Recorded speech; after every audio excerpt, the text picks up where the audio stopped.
आज बालेन सरकार हुँदा गणेश नेपाली जलेका छन्। यसको जवाफ छ बालेनसँग। मन्त्रीज्यू, आत्मदाहको प्रयास देखिएको छ नि, यसमा सरकारले के गर्छ अब?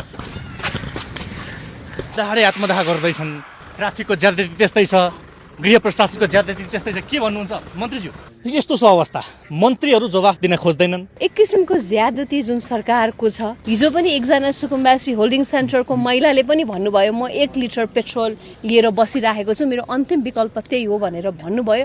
तपाईँकै कमानमा थियो महानगरपालिका, तपाईँ त्यहाँका प्रधान सेनापति हुनुहुन्थ्यो एकताखा। आजको दिनमा तपाईँले के सिकाएर आउनुभयो? महानगरपालिका प्रहरीले के गर्दैछन्? किन यो खालको ज्यादती? यस्तो त्यो घटनाको विस्तृत विवरण आइसकेपछि यो स्क्रिनमा देखाउँदाखेरि पनि आङ सिरिङ्ग हुने खालको तस्बिरहरू आइरहेका छन्, भिडियोहरू आइरहेका छन्। शरीर लगभग 50-55% जलिसकेको अनुमान गरिँदैछ। तपाईँहरूलाई भन्दैछु यो गलत भइरहेछ, तुरन्त सच्याउनु पर्छ।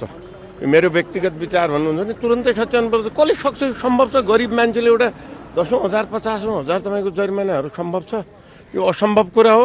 यस्ता घटना हुनु हुँदैन र यो तुरन्त सच्याउनु पर्छ। मेरो जोरदार माग छ यसमा। हुन त यो सरकार आफै यत्रो आगोको राप तापबाट आएको हो, बुझ्नु पर्थ्यो होला। तपाईँलाई के लाग्छ यो ट्राफिक ऐन जुन ल्याउन खोज्दै हुनुहुन्छ, 1 लाखसम्मको जरिवानाको जुन विषयहरू आइरहेका छन्, त्यो जायज छ?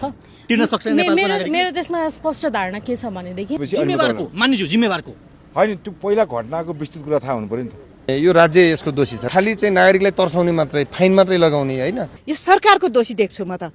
यो सरकारले यो समाजलाई कता लग्दैछ? ल, नयाँ सरकार आयो भनेर युवामा कति पलायो, आशा पलायो। ट्राफिक फाइन, महानगरको चाहिँ ज्यादती, हाम्रो बाटोघाटो त्यस्तै छ। उहाँ पठाउ राइडर हुनुहुन्छ भनेपछि हामीले बुझ्न सक्छौँ घाम पानी नभनिकन उहाँले कति मेहनत गर्नु परेको होला।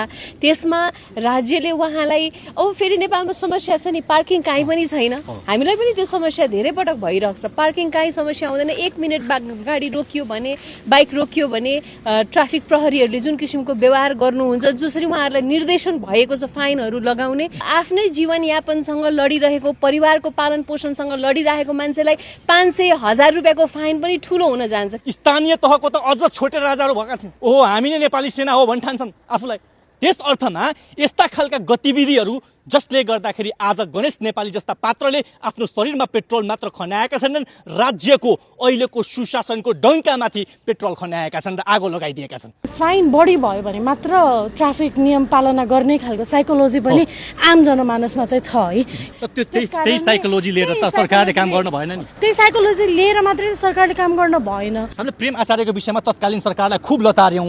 रासोपाले पनि एकदमै तपाईँहरूले पनि स्ट्याटस लेख्नुभयो होला, पक्कै पनि प्रश्न गर्नुभयो, तपाईँहरूले गर्नुभयो, हामीले गर्यौँ, सबैले गर्यो। आजको दिनमा रासोपाको युगमा 2/3